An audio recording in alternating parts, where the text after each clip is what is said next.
Olá, boa noite. Opa, boa noite, Padre José Eduardo. Tudo bem? Graças a Deus, muito bem. E você? Tudo ótimo, maravilha, sensacional, né? Então, primeiramente eu gostaria de agradecer assim efusivamente, né, a sua disponibilidade, embora eu não conheça pessoalmente, né, mas desde muito já acompanho o seu trabalho aí nas redes sociais, realmente toda a mobilização, né, que o senhor fez aí em torno do tema da ideologia de gênero, né? Viajou o Brasil inteiro. Eu diria que foi um dos pioneiros aí na batalha contra a ideologia de gênero, né? Então, mesmo eu ainda não o conhecendo pessoalmente, desde muito já admiro o seu trabalho, né? Então, é uma grande alegria estar aqui com o senhor. Aproveito para mandar um abraço também do Recife, de amigos, também de seminaristas, por exemplo, do seminário do que eu faço parte, da Arquidiocese de Olinda e Recife, também seminaristas da Paraíba, né, da Arquidiocese de João Pessoa, Guarabira, Cajazeiras, Campina Grande. Então, muitos seminaristas também nos acompanhando. Então, vai ser uma alegria, então, poder conversar um pouco com o senhor. Que maravilha. Eu fico contente. É um prazer estar com você aqui hoje e podemos conversar um pouquinho. Eu já estive em Pernambuco algumas vezes, em Caruaru, Caruaru, exatamente. talvez. Em algum outro lugar eu estive, mas no Recife eu não estive, eu só estive de passagem. Mas é uma terra muito querida. Mas teve em Caruaru recentemente ou já faz tempo assim? Faz muito tempo, deve ter. Na verdade, eu não sei se é Caruaru, agora eu não estou bem lembrado. É onde tem uma feira grande, bem Exatamente. tradicional. É É Caruaru. Caruaru, meio, é Caruaru, É né? considerado o melhor São João do mundo, né? Exatamente, é lá mesmo. Exatamente, né? Mas há uma briga também com os paraibanos na cidade chamada Campina Grande. Então há uma briga entre Caruaru e Campina Grande. Eu estive em Campina Grande, sim, estive em Campina Grande pregando, dando palestras. Ah, que legal, que legal. E o tema que a gente pensou um pouco, né? Conversar um pouco, na verdade, eu acho que a gente tem muito a ouvir do senhor, é um tema, né, sobre a moral cristã, né? Como uma proposta de felicidade, né? Então, de tal sorte que pensamos que o senhor poderia nos ajudar nessa reflexão, porque o senhor passou alguns anos em Roma, estudou também esse tema, né? Se especializou, então poderia nos matizar algumas perspectivas, né? Pode nos ajudar um pouco, né? Sobretudo, Uhum. não sei, quando a gente pensa no tema de moral, né? Hoje parece que é uma palavra que mal versada, mal empregada, as pessoas não têm uma visão, tem uma carga, parece que bastante negativa, né? Você fala, por exemplo, fulano é moralista, né? Então, opa, então você Uhum. já... Claro que, historicamente, pode-se até entender porque isso se deu, né? Talvez você vai ter a oportunidade de falar um pouco, né?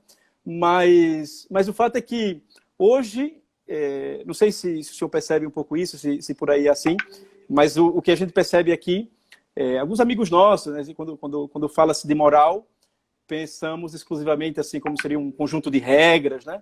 De regrinhas, né? De o que pode e não pode, né? Uhum. Outras pessoas veem a moral como um conjunto sei lá, de uma carga imposta pela igreja, né? E que a gente vai ter que cumprir, né? Fazer o quê, né?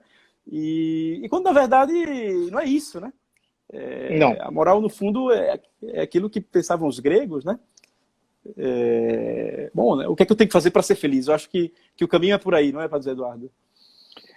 Então, existem diversas perspectivas, diversas abordagens da moral feitas ao longo dos séculos, né? Aquela moral que nós dizemos assim, que desde a Grécia Antiga até o tempo áureo da teologia católica, que predominou no ocidente do mundo, foi a abordagem da moral que se pergunta sobre qual é a melhor vida a ser vivida, ou que tipo de vida vale a pena ser vivida, né? É aquilo que um moralista recente, chamado Giuseppe Abba, ao qual eu conheci, tive uma certa amizade, que hoje é bem velhinho, sintetizava chamando de morale della vita buona, moral da vida boa, da boa vida, da melhor vida a ser vivida. Ora, já o Aristóteles, ele começa a Ética Nicômaco se perguntando justamente que tipo de vida a vida, por assim dizer, essencialmente humana, aquilo que faz um ser humano viver como homem autêntico. E ele mesmo responde dizendo que é a vida segundo a razão, porque o homem é um animal racional. Então, o melhor tipo de vida a ser vivida é uma vida pautada de acordo com os princípios da razão bem formada, da reta razão. Ora, é evidente que se eu quero viver uma vida que seja autenticamente humana e, portanto, de acordo com a reta razão, eu terei de domesticar alguns impulsos em mim que não são racionais, que eles têm uma espécie de autonomia psicológica. São pulsões, são inclinações, desejos, apetências, que estão em mim, mas que não são racionais. Ora, portanto, aqui nós já temos dois princípios que são fundamentais na moral clássica. O primeiro é que você precisa formar a sua razão. Ou seja, a razão é uma potência que precisa ser aperfeiçoada. E ela tem que ser aperfeiçoada não apenas a partir de conhecimentos que nós venhamos a adquirir, que sejam corretos, mas ela tem que ser aperfeiçoada no seu próprio exercício. Ou seja, eu preciso aprender a usar a minha razão de um modo verdadeiramente humano. Isso é uma das coisas mais difíceis, porque nós, com a pedagogia moderna, fomos destreinados para o uso da razão. Né? Nós fomos treinados apenas para reproduzir opiniões, na melhor das hipóteses. Mas o upgrade psicológico da pedagogia tradicional, que faz com que a razão humana ela seja catapultada para um nível de exercício superior, isto se perdeu, lamentavelmente, nos últimos séculos. Algumas pessoas percebem isso, mas a maior parte das pessoas não consegue perceber.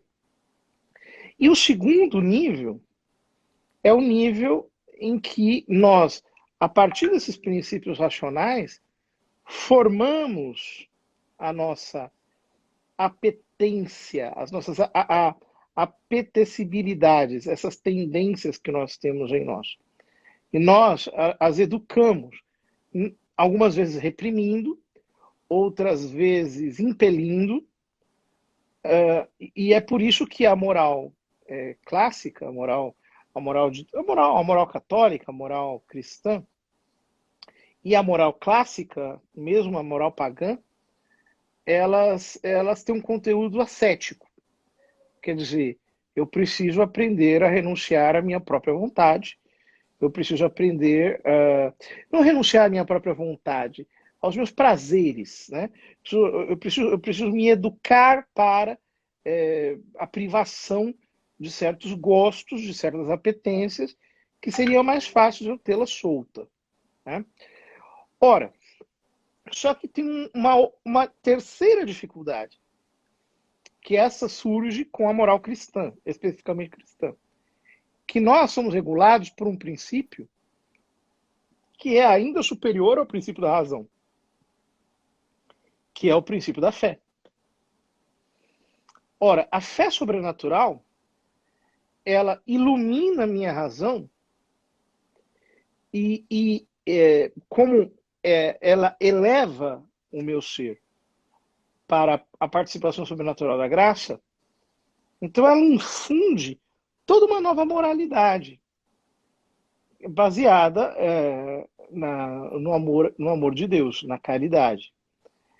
Então, como a finalidade da vida cristã não é apenas a felicidade humana, mas é a bem-aventurança, ou seja, a união com Deus em Jesus Cristo, e amá-lo sobre todas as coisas é o alvo, a meta da nossa vida. Então, os princípios são mais altos.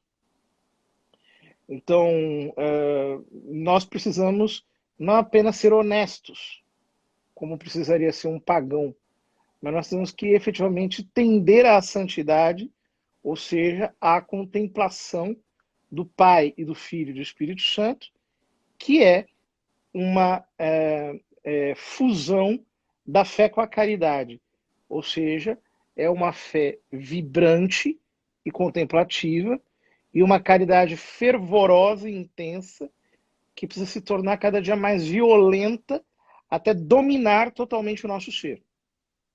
Então, quando nós chegamos nesse nível, ou quando nós enxergamos tudo a partir dessa perspectiva, a gente começa a perceber o quanto é ridículo para um cristão se preocupar, por exemplo, em simplesmente não adulterar ou não roubar o dinheirinho do outro.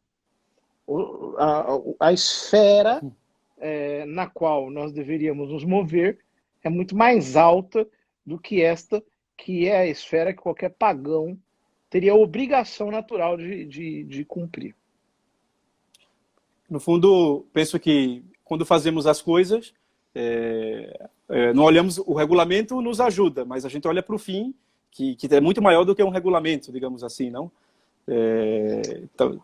Sim, o fim é maior do que o regulamento, embora nós não possamos assim desprezar a lei moral como se ela fosse aborrecida. Há uma certa perspectiva de moral de virtudes que ela tende um pouco a relativizar a lei moral, como se ela fosse desnecessária, inútil ou até aborrecida. Essa definitivamente não é a perspectiva, por exemplo, de São Tomás.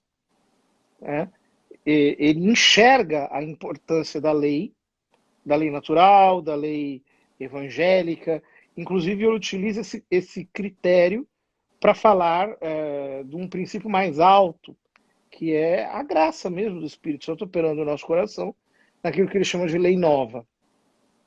Em consonância com todos os padres da igreja, especialmente Santo Agostinho, e com a revelação. Eu só digo isso porque, às vezes, existem pessoas que elas tendem a ensoberbecer-se em relação à moral tradicional, e dizem, não, aquilo ali é uma bobagem, agora sim nós descobrimos o caminho, é o caminho positivo da virtude, etc, etc. Mas nunca se esqueça que a lei é uma pedagogia que me conduz a compreender profundamente a virtude na prática, porque ela se adquire na prática e no nível sobrenatural ela se adquire pela oração. Entendi. Então, vamos ver se eu entendi bem. Então, talvez teria dois extremos que haveria que evitar, né? Um seria um desprezo pela lei moral, né? Isso que o senhor acabou de dizer. E talvez um outro extremo que me parece que talvez tenha gerado essa heterogeriza, né? A moral, uma das causas, digamos assim, que a gente poderia pensar, seria uma moral meio kantiana, né? Vamos pensar assim, as coisas são dever porque são boas, né? Aliás, as coisas são boas porque são dever, né? Então, ou seja, eu coloco o dever à frente da bondade das coisas. Não, é porque é bom que é um dever, né? Porque existe uma bondade intrínseca que eu quero fazer o bem, né? Então, no fundo, toda a lei, né, é como Deus dissesse assim, você quer matar? Não, então não matarás, né? Você quer roubar? Não, então não roubarás, né? Então, no fundo, existe uma bondade que nós procuramos, né? Não é pelo cumprimento estrito da própria lei, né? Não sei se é por aí. Bom, é que nós rapidamente, assim, quase sem sem perceber, na sua colocação, você migrou em três perspectivas diferentes, né? Então, eu tenho a perspectiva clássica e a perspectiva cristã, que enxerga o fim último do homem, a bem-aventurança, como a nossa meta, e como proporcionada a essa meta, a vida adequada que nós temos de viver, que ela vai, digamos, desaguar na bem-aventurança. Essa é a perspectiva, digamos, de São Tomás, né? Então, as virtudes, os dons do Espírito Santo, isto é a lei, ou seja, é a medida, justamente a regra que me encaminha para a bem-aventurança eterna. Só que o que acontece é que, quando chega o século XIII, XIV, especialmente, vai se acentuando uma perspectiva que ela vai obscurecendo a razão. Na minha opinião, isso tem raízes islâmicas profundas, como deixa entrever Bento XVI no famoso discurso dele na Universidade de Ratisbona. Ou seja, parece que já não enxergamos mais uma natureza humana e nós não enxergamos mais a realidade como que propensa ao fim último, que é Deus. Então, como é que se daria o governo de Deus no universo? Daria-se exclusivamente através de leis, que não seriam concebidas em termos racionais. Elas seriam concebidas como emanações voluntárias de Deus, ou seja, é o que Deus quer. Então ele quer isso, não tem porquê. Se tivesse um porquê, nessa segunda maneira de pensar, isso seria limitador do poder de Deus. Então, existe, inclusive, uma certa ojeriza, há um voluntarismo que ele é residual em muitos ambientes até hoje, em que, no fundo, essa coisa dos medievais, de você entender que há uma conveniência racional por trás de tudo, é algo aborrecido. Então, parece que dizer isso é como amarrar Deus em razões, né? Então, a vontade divina, ela seria uma espécie de liberdade suprema, descondicionada, inclusive, em relação a si mesma. E aí que nós temos o chamado legalismo, quer dizer, a lei é um princípio puro que eu preciso introjetar através da prática mesmo. Ora, quando chega o século XVII, e nós temos, então, o surgimento de um Estado laico, né? O Grotius, aquele jurista Putendorf, famoso, depois da Guerra dos 30 Anos, que a Europa ficou devastada por causa de motivos religiosos. Então, eles chegaram à conclusão, ao meu ver, equivocada, de que era necessário criar um Estado indiferente em termos religiosos, aquilo que depois se chamou de Estado laico, né? Em que diz, olha, a religião ela fica fora da discussão pública, ela fica restrita a um nível privado. E nós temos que fundar a nossa política em princípios racionais puros. Ora, qual que é a consequência disso? É que depois nós teremos o Immanuel Kant, que ele vai tentar fundar uma moral sem Deus, né? Por quê? Porque o que ele faz? Ele dá a justificação racional para a impossibilidade racional de conhecer Deus. Ele faz exatamente isso na crítica da razão pura. E depois ele cria um legalismo, ou seja, uma moral do dever, mas na qual você não tem um legislador. É um legalismo em que a razão é o supremo legislador através de um princípio, que é o chamado imperativo categórico. Age de forma tal que as tuas ações se possam tornar uma máxima universal. E deste modo, Kant, ele colocou a mente humana, do ponto de vista da honestidade, como se ela fosse uma espécie de divindade transcendente a si mesma. O homem se tem que colocar numa esfera transcendente ao espaço e o tempo e deve deixar suas paixões completamente apagadas e agir por puro dever.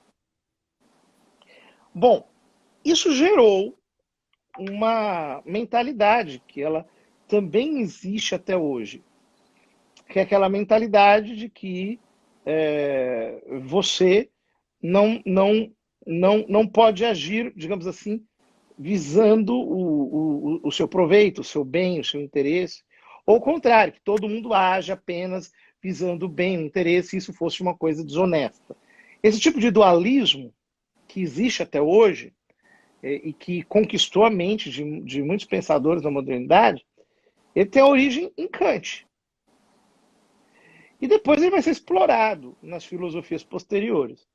De tal modo que aqui nós fomos passando da moral clássica para o legalismo voluntarista e do legalismo voluntarista para o idealismo kantiano, em que você tem um dever puro sem que haja um Deus, digamos assim, que legisle sobre o dever.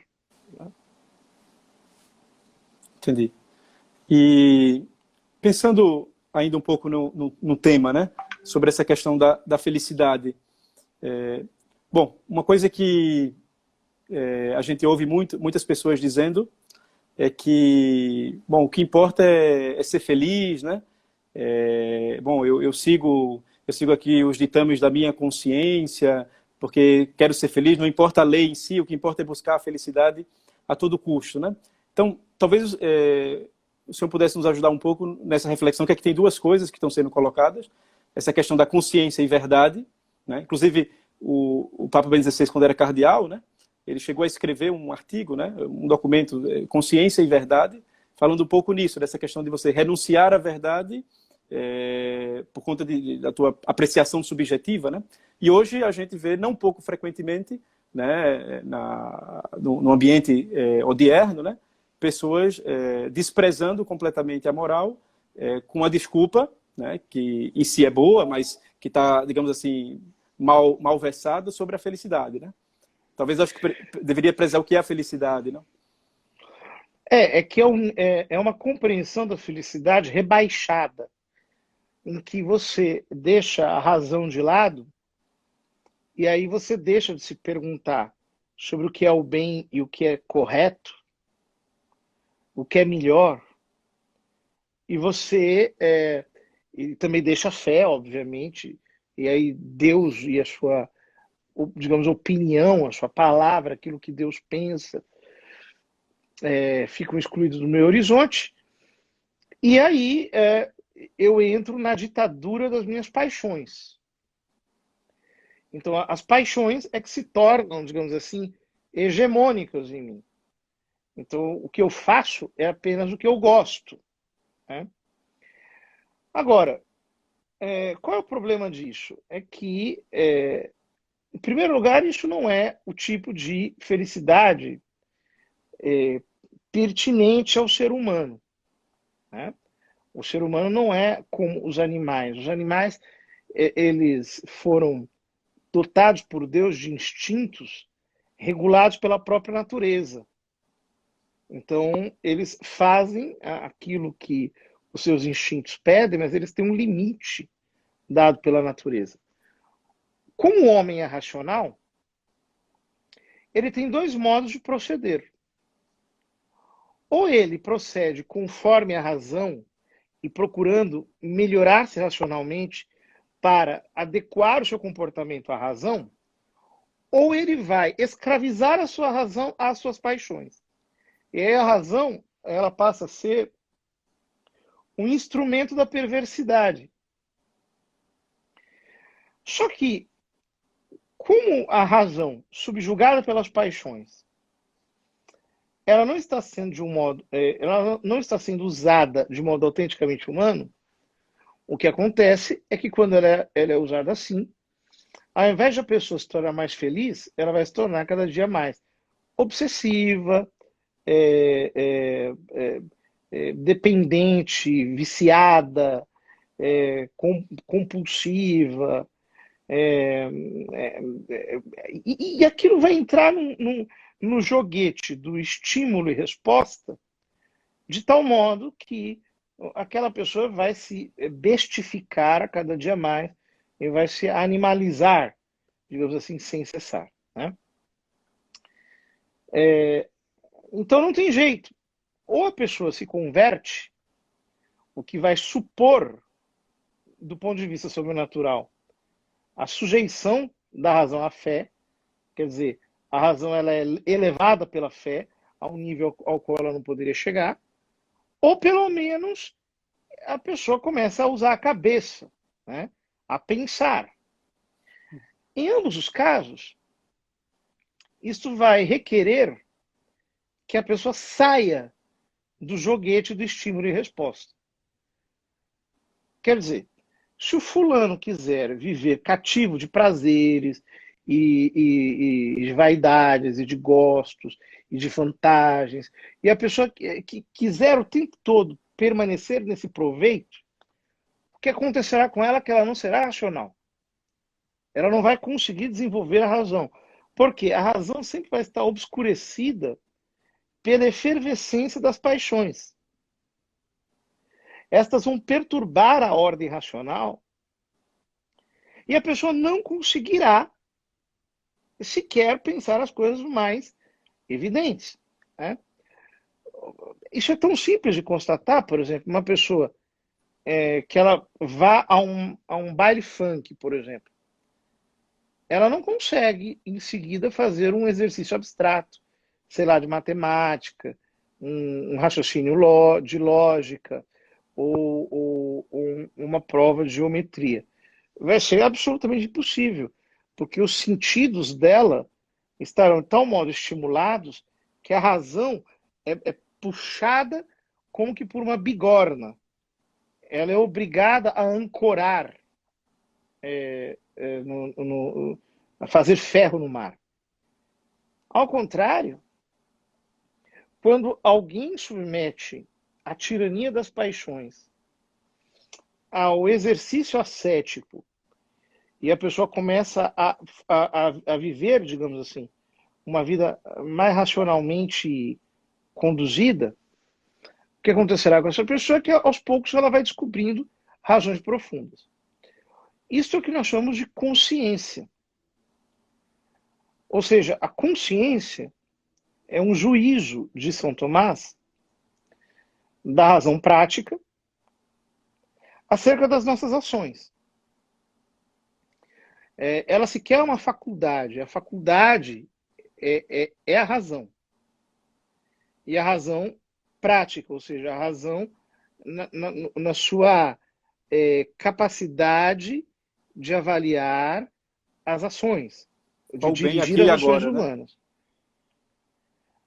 Exatamente. A razão reflexiva, digamos assim, acerca de sua própria operação. Uma pessoa que diz que está buscando a felicidade no nível dos animais e que está seguindo a sua própria consciência, ela está utilizando essas palavras felicidade e consciência apenas como um papagaio é capaz de pronunciá-las, mas ela não sabe o verdadeiro alcance que esses conceitos possuem. É justamente porque essas pessoas os não praticam da maneira adequada. Então, não há muito por onde fugir. Ou a pessoa vive uma vida humana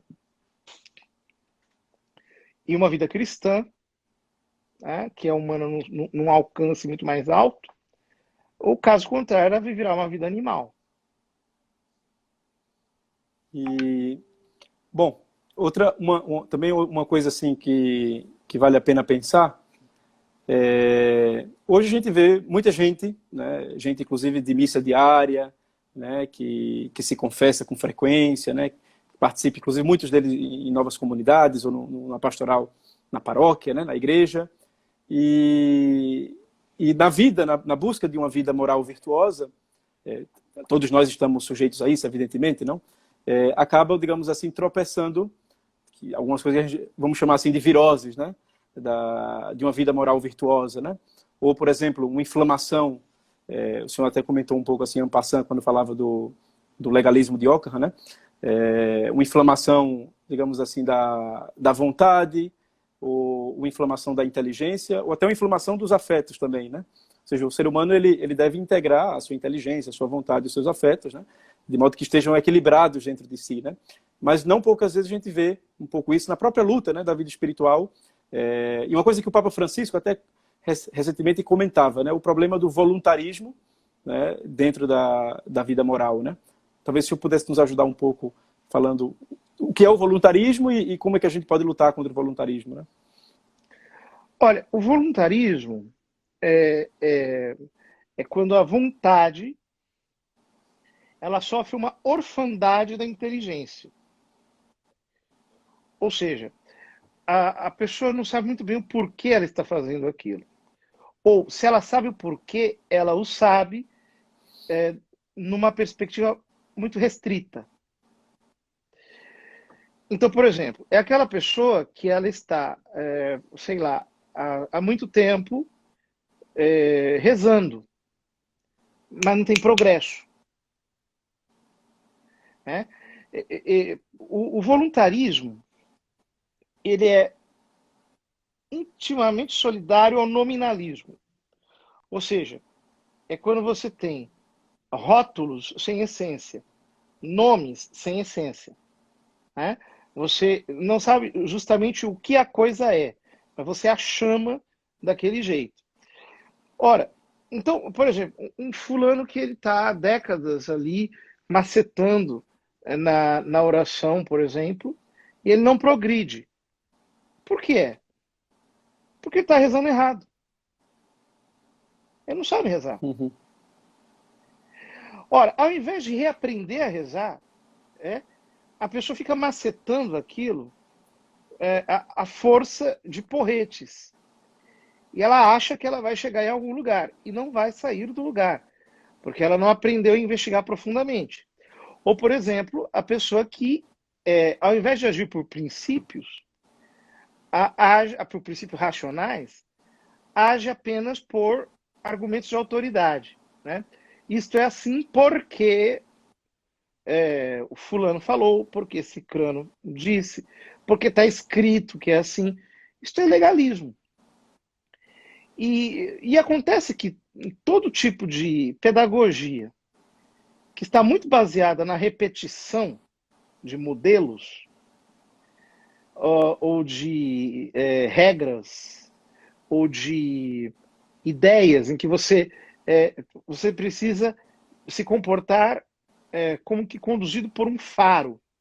Né? Então, quando você sente o cheiro de algo que se familiariza com as suas ideias, então você, digamos assim, se identifica, você gosta, você se abre. Quando algo te parece estranho, você se fecha, você se exclui, você se torna um pouco agnóstico. Né? Uma inteligência pouco fomentada, uma inteligência pouco desenvolvida, é só vontade. É só vontade. Você se move por aparências, por impressões sonoras, por impressões estéticas, por impressões conceituais, pela familiaridade que as coisas possuem. Isso é extremamente emburrecedor.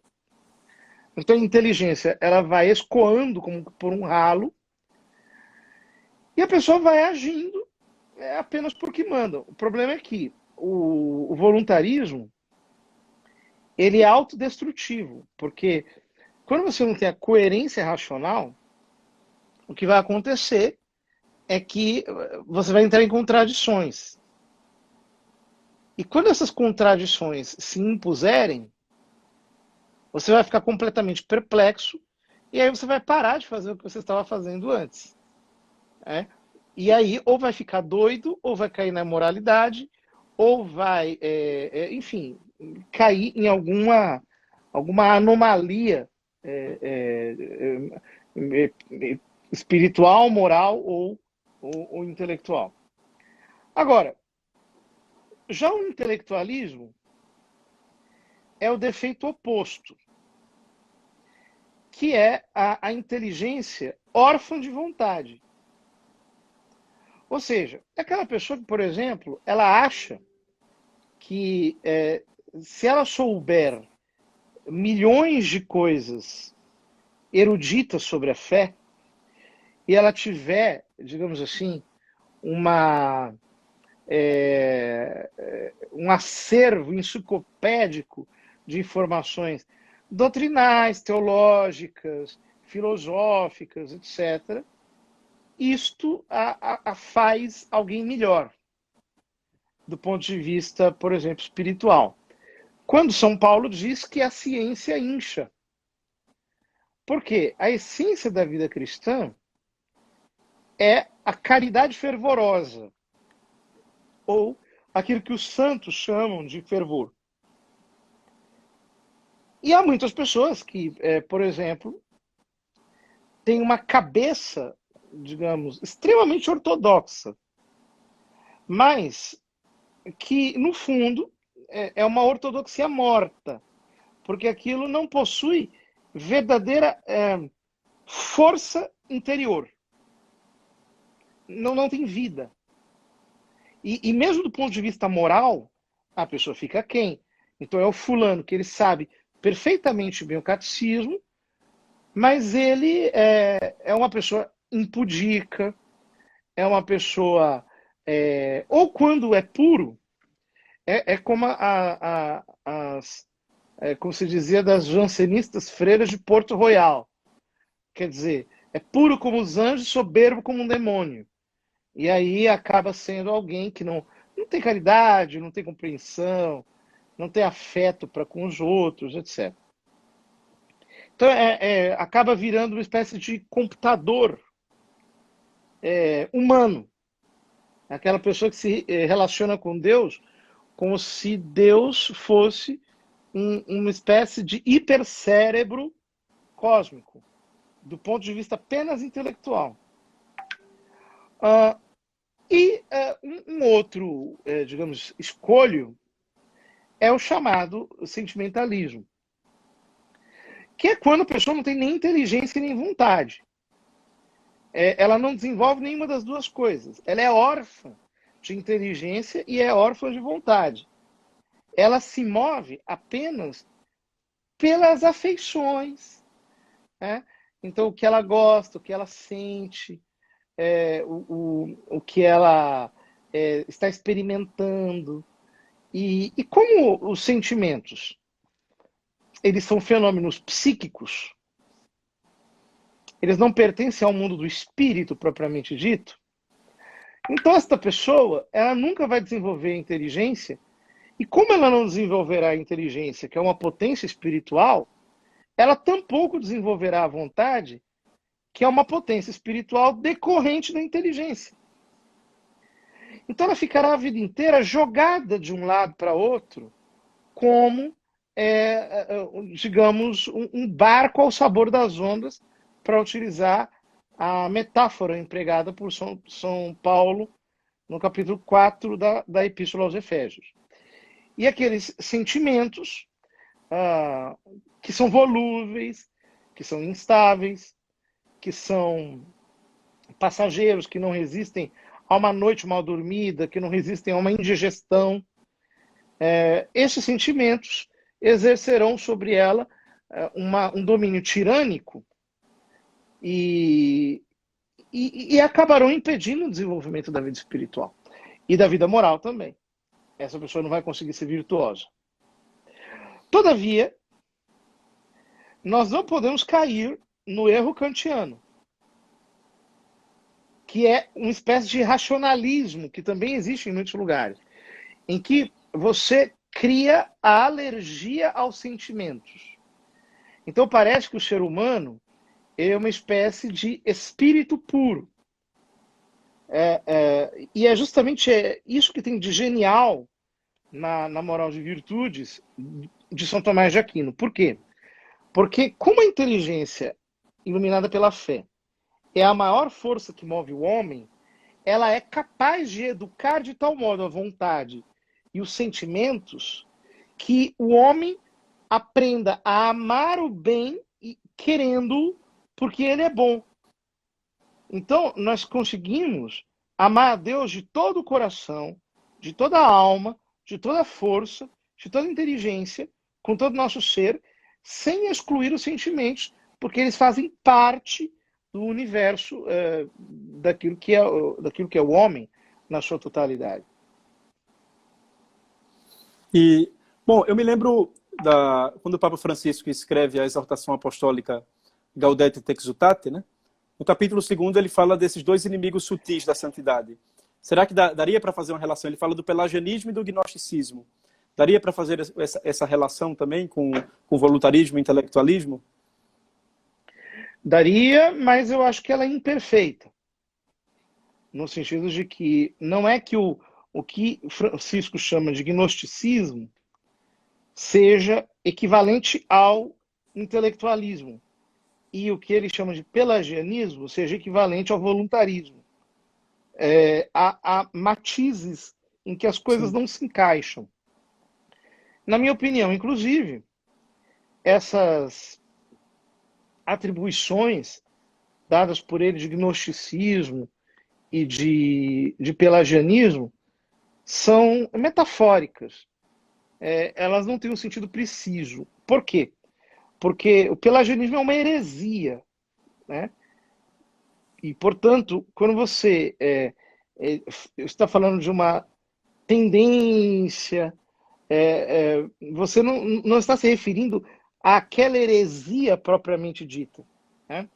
Então, por exemplo, católicos que têm uma tendência de colocar ênfase no próprio esforço, um tipo de asceticismo exagerado, que exclui a mística. Eles podem ser chamados com propriedade pelagianos? Não, apenas em sentido metafórico. A mesma coisa, católicos que, por exemplo, têm uma tendência um pouco mais intelectualista e de enxergar razões intelectuais como princípios, ou como se o conhecimento ele tivesse uma precedência sobre a ação. Eles são propriamente gnósticos? Não. Isso seria absurdo dizer. Metaforicamente, nós podemos dizer que pode ter uma tendência, né? Agora, também é verdade que existe uma espécie de cosmologia do caos, em que nós apresentamos como alternativa às pretensões supostamente gnósticas das pessoas a explicação de que o universo não tem explicação e de que a ordem, na verdade, não existe, que existe a prevalência da desordem sobre tudo. E qualquer explicação que seja unificadora do universo, uma explicação ordenada, como, por exemplo, a que pretende São Tomás, seja rechaçada de antemão, sem ser refutada, desde fora, ex machina, como gnóstica, simplesmente por uma espécie de rotulação. Então, existe esse perigo também. como existe o perigo de que qualquer asceticismo que não parta de uma ideia antropologicamente otimista e que diga que o ser humano é naturalmente bom e que ele precisa deixar todas as suas tendências soltas, porque ele será, digamos assim, quanto mais espontâneo, mais perfeito. Podemos dizer que tais pessoas são pelagianas porque não concordam com essa ideia de antemão. Então, há um perigo de uma utilização abusiva dessas metáforas e que corroboram certas perspectivas que não são propriamente aquelas visadas pelas precauções que o Papa quis dar naqueles documentos. Entendi. Bom, está chegando aí ao fim, e daí talvez o senhor pudesse, ainda tem tempo ainda, falar um pouco. Uma pergunta que tinham feito aqui antes de começar foi: é possível ser feliz, né, sem seguir a moral cristã? Depende do que você chama de felicidade. Se você estiver falando de felicidade, uma espécie de honestidade racional, em que a pessoa, por exemplo, ela viveu uma vida de acordo com a razão, fazendo o que é melhor, etc., do ponto de vista meramente humano, meramente natural, é possível uma felicidade natural, que sempre é relativa e sempre está muito aquém daquilo para o qual nós somos criados. Porque o verdadeiro fim do homem é sobrenatural. Ele não é natural. Né? Essa ideia de que existem dois fins, ela é herética. Existe apenas um fim, que é o sobrenatural. Né? E quando a pessoa restringe o fim para um limite tão estreito quanto o natural, ela poderá ter uma felicidade relativa. Né? Inclusive, a doutrina tradicional do limbo pressupunha isso, que aquelas pessoas aqueles bebês que morrem sem o batismo, eles não seriam propriamente condenados, mas desfrutariam de uma felicidade meramente natural, que seria máxima na ordem natural. É uma posição generosíssima, inclusive, acho eu, né? Mas que entende uma diferença de planos. Agora, o ser humano foi criado para algo muito maior. Ele foi criado para ser amigo de Deus. Então, por que ele ficaria aquém disso? Restringindo-se a um limite meramente natural. Nós somos chamados à união divina, né? Então, é para lá que nós temos que caminhar. Entendi. Maravilha. E, o Padre Eduardo, qual os conselhos que o senhor nos daria, digamos, a nós que estamos aí lutando, aí estamos no meio do caminho, né? Pensando assim na moral, bom, com uma fé vivida, né?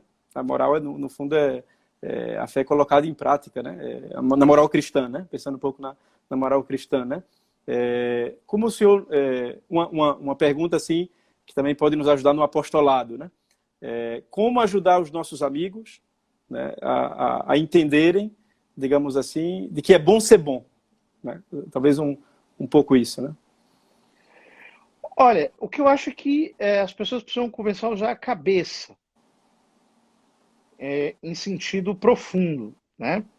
Quer dizer, pensar e usar o intelecto de tal modo a perceberem efetivamente, digamos assim, os argumentos do bem. Por que o bem é bom? Eu preciso saber isso. Eu não posso me contentar com uma prática honesta do bem. Eu tenho que ser sábio na prática. Esta sabedoria prática é aquilo que os antigos chamavam de prudência. É a sabedoria prática. Ou seja, alguém que está esclarecido do ponto de vista intelectual sobre as razões do bem. Agora, para um cristão, isso não é suficiente. Se ele não tiver uma vida espiritual baseada na prática da oração e na recepção dos sacramentos, nestas duas colunas da nossa vida sobrenatural, ele não será nada. Ele não chegará a lugar nenhum. Ele ficará, digamos assim, completamente fora do seu propósito. Então, é necessário que nós cresçamos na vida de oração. Só que crescer na vida de oração também demanda um entendimento. Ou seja, eu preciso aprender a rezar. A oração é uma arte sutilíssima, que ela não depende só do homem. Aliás, é até o contrário, o protagonismo é de Deus e da graça. Então eu tenho que aprender como é que eu faço para me deixar levar pela graça nessa aventura chamada vida de oração. Não simplesmente o cumprimento externo, porque isso daí pode terminar simplesmente no vazio, né? Ou seja, como é que eu cresço intimamente nisso? Então, é para isso que existe toda a tradição espiritual da igreja, toda a pedagogia espiritual da igreja está fundamentada nisso, em irmos, digamos assim, cooperando com Deus nessa violência do amor. Jesus diz que o reino dos céus pertence aos violentos, e são os violentos que o arrebatam. Então, quem tem essa caridade agressiva, quem ama a Deus assim, com todo fervor, e exercita esse fervor na oração, e cada vez mais, e mais, e mais, e mais, e medita com afinco, com intensidade, que mergulha na vida de Cristo, e que faz isso com garra, com verdadeira intensidade, esse cresce, ele vai crescendo. Então eu acho que são essas duas coisas, que não são simples, que demandam uma vida inteira. Bom, então é isso. Gostaríamos de agradecer mais uma vez, né, ao Padre José Eduardo, agradecer de coração, né, por ter disponibilizado a sua agenda bastante corrida, mas encontrou um tempo e pôde compartilhar um pouco conosco, né, essa experiência. Então, Padre José Eduardo, saiba que daqui do Nordeste vamos estar aí rezando pelo senhor. Quem sabe passando um pouco essa pandemia, o senhor não possa vir aqui nos dar uma palestra, nos dar um curso, né? Quem sabe? Eu sou pároco, minha prioridade é a paróquia, né? Mas nas horas vagas a gente dá uma chegada em alguns lugares quando isso é possível. Maravilha. Pois então, talvez o senhor pudesse terminar com uma bênção aí pra gente. Tá bom. Debaixo da vossa proteção nos acolhemos, Santa Mãe de Deus. Não desprezeis as nossas súplicas e nossas necessidades, mas livrai-nos sempre de todos os perigos, ó Virgem gloriosa e bendita. Pela intercessão do Imaculado Coração da Santíssima Virgem Maria, abençoe-vos Deus Todo-Poderoso, o Pai, o Filho e o Espírito Santo. Amém. Amém. Um grande abraço. Abraço. Deus abençoe. Um abraço. Tchau, tchau.